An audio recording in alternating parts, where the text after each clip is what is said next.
समुद्र में एक विशालकाय व्हेल जंजीरों में बुरी तरह जकड़ी हुई थी। कहा जाता है कि उसने यहाँ के कई मछुआरों को खा लिया था। इसी वजह से राजा ने उसे सजा दी। उसे पिछले 500 सालों से यहीं बांध कर रखा गया था। उसके शरीर के ऊपर समय के साथ एक छोटा सा आइलैंड तक बन गया। इस कभी न रुकने वाली तकलीफ के कारण वो हर दिन आंसू बहाती रहती थी। लेकिन एक दिन एक आदमी वहाँ से गुजरा और उसने उसे आजाद करने का फैसला किया। कहानी आगे क्या मोड़ लेती है, चलिए एक साथ इस फिल्म को पूरा देखते हैं। उस आदमी का नाम इवान था। वो एक किसान का बेटा था। इन दिनों उसके खेत की फसल बार बार किसी अजीब चीज द्वारा रौंदी जा रही थी। इसीलिए उस रात इवान खेत में पहरा देने गया। तभी उसे पता चला कि असल वजह एक विशाल सफेद घोड़ा है। इवान ने जल्दी से एक रस्सी घोड़े की गर्दन में डाल दी, लेकिन तभी वो घोड़ा तेज रोशनी से चमक उठा और बिजली की रफ्तार से भागने लगा। भागते भागते वो संतुलन खो बैठा और सीधे एक झील में गिर गया। इवान ने ये देखा तो उसे बचाने की कोशिश की, लेकिन चाहे जितनी ताकत लगा ले वो घोड़े को बाहर खींच नहीं पाया।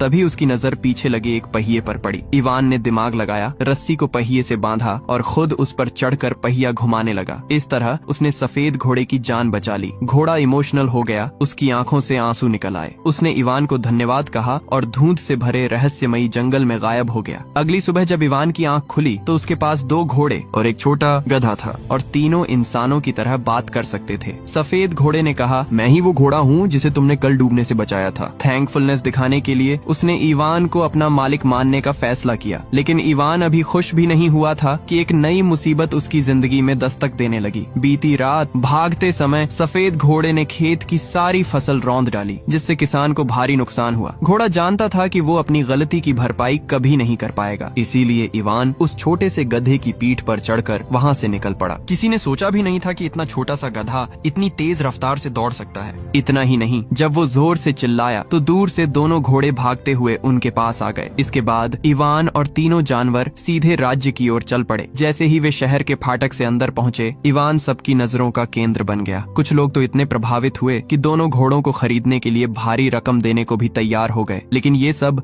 पास ही मौजूद राजा की नजरों से छुप न सका। राजा अपनी लालच के लिए काफी मशहूर था। इतने सुंदर और कीमती घोड़े देखकर उसने उन्हें जब्त करने का फैसला कर लिया। इवान राजा से उलझने की हिम्मत नहीं कर पाया और चुपचाप उसकी बात मान ली। लेकिन गधे ने इवान की बेबसी को भांप लिया। जैसे ही राजा वहां से गया, गधे ने जोर से आवाज लगाई और दोनों घोड़े फुर्ती से वापस उनके पास दौड़ आए। राजा ये देखकर भड़क उठा और अपने रथ से उनका पीछा करने लगा। लेकिन दुर्भाग्य से उसका रथ मैदे के ढेर से टकरा गया। मैदा राजा के पूरे चेहरे पर फैल गया और वह बिल्कुल स्नो व्हाइट जैसा दिखने लगा। राजा शर्म से आग बबूला हो गया, जबकि इवान ऐसे हंस रहा था जैसे किसान को बम्पर फसल मिल गई हो। अपनी बेइज्जती का बदला लेने के लिए राजा ने जानबूझकर इवान को मुसीबत में डाल दिया। उसने इवान को एक खतरनाक काम सौंपा। उसे उस फीनिक्स पक्षी को मारना था जो राजा के सैनिकों पर हमले कर रहा था। राजा ने कहा, अगर तुम उसे मार दोगे तो मैं तुम्हें एक महान हीरो घोषित कर दूंगा। इवान के पास कोई और रास्ता नहीं था। वो फिर से गधे की पीठ पर चढ़ा और तेजी से उस खतरनाक मिशन पर निकल पड़ा। किस्मत से छोटा गधा बहुत समझदार निकला। उसने बताया कि आग वाला फीनिक्स सबसे ज्यादा चीड़ के फल खाना पसंद करता है। थोड़ी ही देर में दोनों फीनिक्स के इलाके में पहुंच गए। इवान ने रेत पर चीड़ के ढेर सारे फल फेंक दिए। अचानक रेत चमकने लगी और अगले ही पल एक आग का फीनिक्स रेत के अंदर से निकलकर आसमान में उड़ गया। पूरा आसमान उसकी रोशनी से चमक उठा। फीनिक्स ने चीड़ के फलों को हवा में उछाला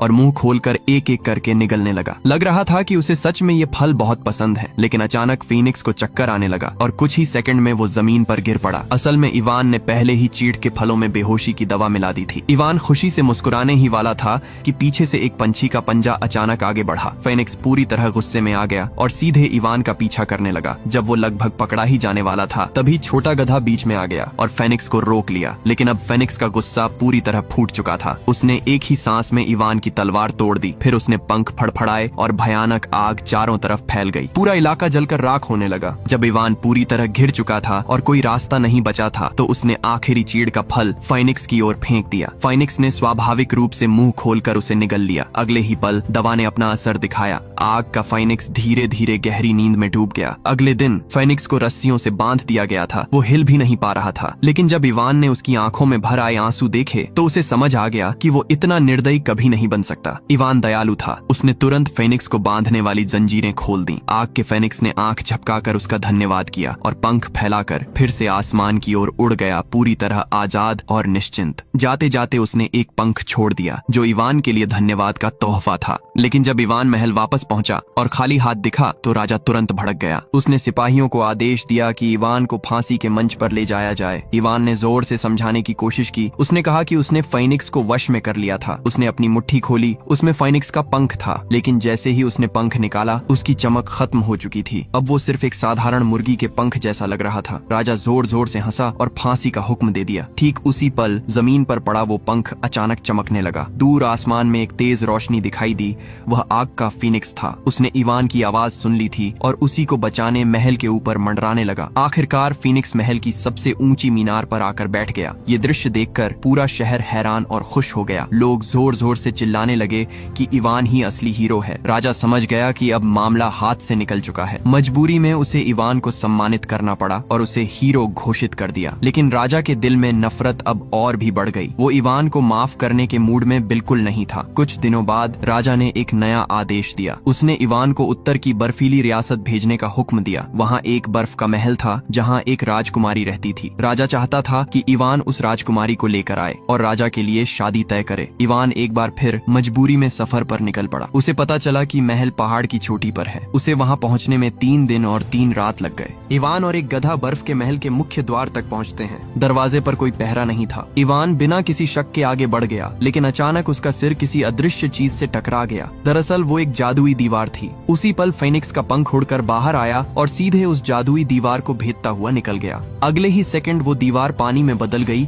और तेज बहाव में छोटा सा गधा पहाड़ से नीचे बह गया। गधा लुढ़कते लुढ़कते बर्फ का गोला बन गया और आखिरकार एक खड़ी चट्टान के बीच फंसकर लटक गया। इधर इवान धीरे धीरे महल के अंदर पहुंचा। वहां उसने एक बेहद खूबसूरत राजकुमारी को गहरी नींद में सोते हुए देखा। उसने फेनिक्स के पंख से हल्के से छुआ और राजकुमारी की नींद टूट गई। दोनों की पहली ही मुलाकात में दिल मिल गए। इवान ने राजकुमारी से कहा, इंसानों की दुनिया में बहुत सारी मजेदार चीजें हैं। सबसे मजेदार है उत्तर पश्चिम की सैर करना। जैसे ही राजकुमारी ने उत्तर पश्चिम का नाम सुना, वो तुरंत उठ खड़ी हुई और इवान के साथ चलने को तैयार हो गई। लेकिन इतने ऊंचे महल से नीचे कैसे उतरे? अचानक राजकुमारी ने इवान का हाथ पकड़ा और सीधे नीचे कूद गई। इवान राजकुमारी की फूली हुई पोशाक पर बैठा था, लेकिन तेज हवा चली और वो फिसल कर नीचे गिर गया। उसी वक्त छोटा गधा वहाँ पहुँच गया। अचानक उसके शरीर से पंख निकल आए। उसने दोनों को संभाला, थोड़ा हवा में उड़ाया और सुरक्षित तरीके से जमीन पर उतार दिया। आखिरकार इवान राजकुमारी को सफलतापूर्वक महल वापस ले आया। लोगों ने दिल से उसकी तारीफ की, लेकिन राजा के दिल में नफरत और जलन और बढ़ गई। उसने राजकुमारी को कमरे में बंद कर दिया ताकि उससे शादी कर सके। रात के समय इवान चुपचाप महल में घुसा। वो राजकुमारी से मिलने गया और खुशी खुशी उसे एक गुलदस्ता भेंट किया। लेकिन अभी कुछ होने ही वाला था कि तभी अचानक दरवाजे पर राजा पहुंच गया। दरअसल राजा राजकुमारी की परीक्षा लेने आया था। राजकुमारी को देखते ही राजा की नीयत बिगड़ गई। वो उसे हड़प लेना चाहता था। ऊंचे टॉवर में कैद राजकुमारी बस इवान का ही इंतजार कर रही थी। लेकिन वो दुष्ट राजा फिर से इवान को एक नया मिशन दे देता है। वो कहता है, पूर्वी समुद्र में एक अपराधी विशाल व्हेल है। दिखने में वो एक आइलैंड जैसी लगती है। गलती से उसने कई मछुआरों को खा लिया था। इसी वजह से उसे यहाँ 500 सालों से जंजीरों में बांधकर सजा दी जा रही है। लेकिन मैं उसे माफ नहीं करूंगा। तुम जाकर उसे मार दो। जब इवान ने व्हेल की दर्द से भरी आंखें देखी तो वो वार नहीं कर सका। उसका दिल पिघल गया। इवान ने फैसला किया कि वो उसे बचाएगा। इवान छोटे गधे पर सवार होकर उड़ता हुआ व्हेल की नाक के छेद में घुस गया। व्हेल के शरीर के अंदर दृश्य ऐसा था जैसे रात के आसमान में चमकते सितारे। गधे ने अपने पंखों से व्हेल की नाक के अंदर हल्की गुदगुदी की। व्हेल को जोर की छींक आने लगी। अचानक व्हेल ने धीरे धीरे अपना शरीर उठाया